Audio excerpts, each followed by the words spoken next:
Mah. Mulai mulai. Nol tigi kon kiti baju yarap PSM. Bakut.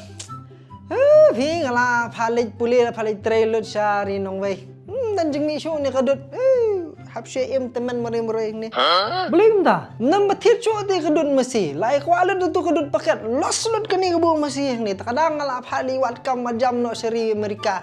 No kata kajing pro jebing jo phi do Qatar bila ada du masih no kata ri masih. Pimtip si pamantali ki wat bai kadut masih pakaman kasngi. Kenyo phi ki customer jang aki amdan kam dut show te. Sab elot kadut bakhem man kasngi ro. Wah, haba ka sarkar mantali kaji rap te bari masih kam dun. Bagi peslur baharu ki bikin didun masih nomor bakate kamet.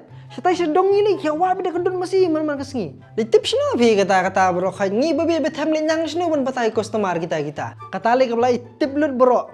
Wawat sendam ro tip. Sendam mana ni? Batali mah ki giji mentua kadut masih.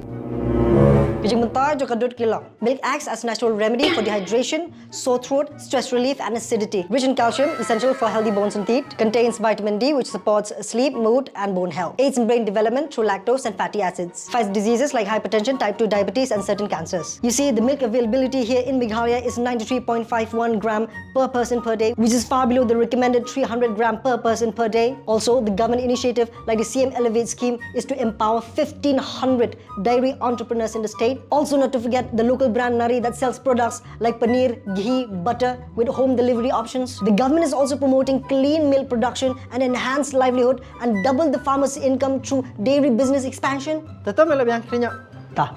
Perkat bahawa mah kadut kedik spa ba ikut kiat jumpa ba pada kepala jang piru kumjo. Ha, second dok.